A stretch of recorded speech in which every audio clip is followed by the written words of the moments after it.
when it talks about do not say three, desist, the contemporary situation for about 100 years from 570 to about 670, 680 there was a heresy called tritheism. So it actually is fully in line with Christian beliefs. Do not say three in the sense of three separate gods. It's clearly saying Allah is one God.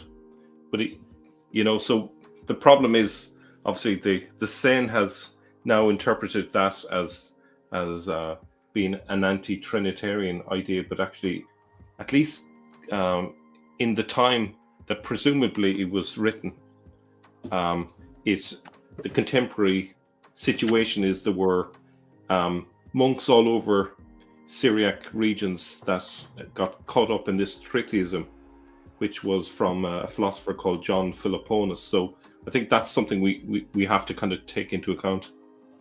And it doesn't necessarily say, the text isn't necessarily saying like he is not three categorically in any sense.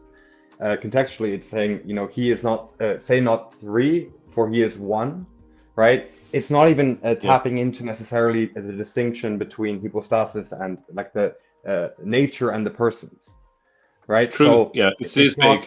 Yeah, it's not necessarily speaking explicitly about anything, right? This is the whole point. It's that things are read into the text, and it's always a bias for the text to be implicitly polemical against the theology of the Christians at any given time. Yeah. Yeah.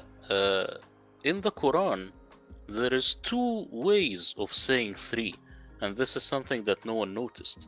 You have thalatha and you have thulla. So this word thulla, it's always translated as a group because people, they are very clumsy. But thulla is the root of thalatha. Thulla is a triad, and this one is closer to triunity. So the three are one group. But thalatha, it means three independent. So you see, Mel, here it says three independent. So you are right. This is thalatha, three independent. Ooh, so it's the whole point is that is the distinction between three as a number which is explicitly separated and then three as a number that is explicitly unified. Yes, this is something that I have discovered from looking at every single word and bringing it back to one root. Thulla, thalatha, the same. One is triad and one is three independent beings. So it's saying a lot more than it would appear in the translation. So it's kind of cool. Yeah, and there are actually other verses. I'm just speaking of the Kafir, so I might be getting this wrong. But I think the Quran specifically says that Allah is not the Messiah. Any Christian would understand that as, okay, so Allah is not the second in the Trinity. And then it also says Allah is not the third of three. And it's like, okay, so he's not the Spirit. But at no point it says Allah is not the first one of three. And also this thing with, just to emphasize it, because I think we already belabored the point, but I'll just emphasize.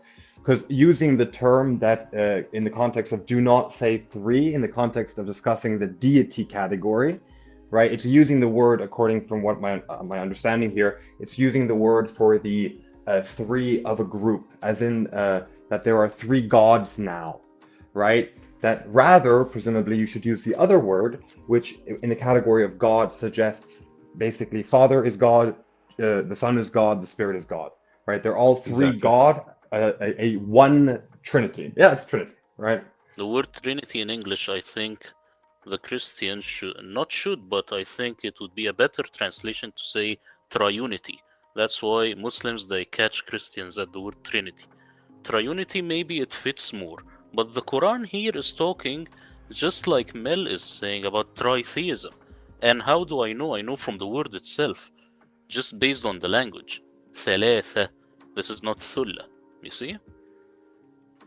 So when it says thalatha, for example, when you marry women, because you can't combine the three in one, they will always be three independent women. That's why they are thulath or thalatha, not thulla. You see this? Right. Yeah, yeah.